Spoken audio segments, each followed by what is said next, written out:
2 Chronicles 6. Then said Solomon, The Lord hath said that he would dwell in thick darkness.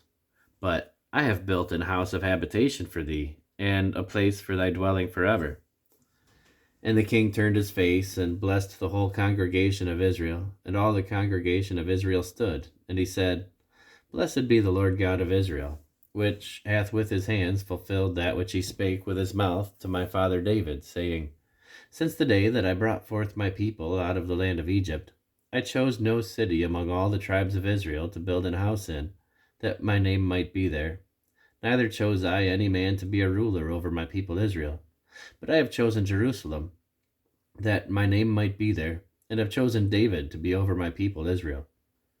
Now, it was in the heart of David my father to build an house for the name of the Lord God of Israel. But the Lord said to David my father, Forasmuch as it was in thine heart to build an house for my name, thou didst well that it was in thine heart. Notwithstanding, thou shalt not build the house, but thy son which shall come forth out of thy loins, he shall build the house for my name. The Lord therefore hath performed his word that he hath spoken, for I am risen up in the room of David my father, and am set on the throne of Israel, as the Lord promised, and have built the house for the name of the Lord God of Israel. And in it have I put the ark, wherein is the covenant of the Lord, that he made with the children of Israel. And he stood before the altar of the Lord in the presence of all the congregation of Israel, and spread forth his hands. For Solomon had made a brazen scaffold of 5 cubits long, and 5 cubits broad, and 3 cubits high, and had set it in the midst of the court. And upon it he stood, and kneeled down upon his knees before all the congregation of Israel, and spread forth his hands toward heaven, and said, O Lord God of Israel, there is no God like thee in the heaven, nor in the earth, which keepest the covenant, and showest mercy unto thy servants, that walk before thee with all their hearts. Thou which hast kept with thy servant David my father that which thou hast promised him, and spakest with thy mouth, and hast fulfilled it with thine hand, as it is this day. Now therefore, O Lord God of Israel, keep with thy servant David my father that which thou hast promised him, saying, There shall not fail thee a man in my sight to sit upon the throne of Israel. Yet so that thy children take heed to their way to walk in my law, as thou hast walked before me.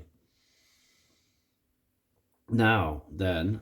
O Lord God of Israel, let thy word be verified, which thou hast spoken unto thy servant David. But will God in very deed dwell with men on the earth? Behold, heaven and the heaven of heavens cannot contain thee, how much less this house which I have built? Have respect therefore to the prayer of thy servant, and to his supplication, O Lord my God, to hearken unto the cry and the prayer which thy servant prayeth before thee, that thine eyes may be open unto this house day and night, upon the place whereof thou hast said that thou wouldest put thy name there, to hearken unto the prayer which thy servant prayeth toward this place. Hearken therefore unto the supplications of thy servant, and of thy people Israel, which they shall make toward this place. Hear thou from thy dwelling place, even from heaven, and when thou hearest, forgive. If a man sin against his neighbor, and an oath be laid upon him, to make him swear, and the oath come before thine altar in this house, then hear thou from heaven, and do, and judge thy servants, by requiring the wicked, by recompensing his way upon his own head, by justifying the righteous, by giving him according to his righteousness. And if thy people Israel be put to the worse before the enemy, because they have sinned against thee, and shall return and confess thy name, and pray and make supplication before thee in this house, then hear thou from the heavens, and forgive the sins of thy people Israel, and bring them again unto the land which thou gavest to them and to their fathers, when the heaven is shut up, and there is no rain, because they have sinned against thee. Yet if they pray toward this place, and confess thy name, and turn from their sin, when thou dost afflict them, then hear thou from heaven, and forgive the sin of thy servants, and of thy people Israel, when thou hast taught them the good way wherein they should walk, and send rain upon thy land, which thou hast given unto thy people for an inheritance. If there be dearth in the land, if there be pestilence, and if there be blasting, or mildew, locusts, or caterpillars, if their enemies besiege them in their cities of their land, whatsoever sore or whatsoever sickness there be, then what prayer or what supplication soever shall be made of any man, or of all thy people Israel, when every one shall know his own sore and his own grief, and shall spread forth his hands in this house, then hear thou from heaven thy dwelling place, and forgive, and render unto every man according to all his ways, whose heart thou knowest, for thou only knowest the hearts of the children of men, that they may fear thee, to walk in thy ways, so long as they live in the land which thou gavest unto our fathers. Moreover, concerning the stranger, which is not of thy people Israel, but is come from a far country, for thy great name's sake, and thy mighty hand, and thy stretched out arm, if they come and pray in this house, then hear thou from the heavens, even from thy dwelling place, and do according to all that the stranger calleth to thee for, that all people of the earth may know thy name, and fear thee, as doth thy people Israel, and may know that this house which I have built is called by thy name. If thy people go out to war against their enemies by the way that thou shalt send them, and they pray unto thee toward this city which thou hast chosen, and the house which I have built for thy name,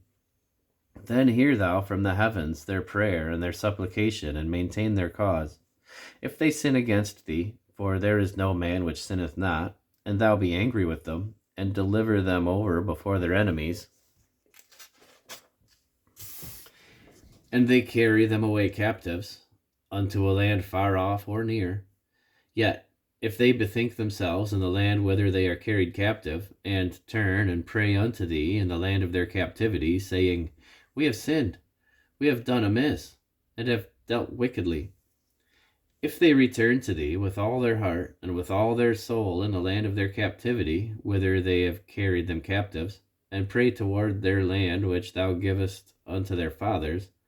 and toward the city which thou hast chosen, and toward the house which I have built for thy name, then hear thou from the heavens, even from thy dwelling place, their prayer and their supplications, and maintain their cause, and forgive thy people which have sinned against thee. Now, my God, let, I beseech thee, thine eyes be open, and let thine ears be attent unto the prayer that is made in this place. Now therefore arise, O Lord God, into thy resting place, thou and the ark of thy strength. Let thy priests, O Lord God, be clothed with salvation, and let thy saints rejoice in goodness. O Lord God, turn not away the face of thine anointed. Remember the mercies of David thy servant,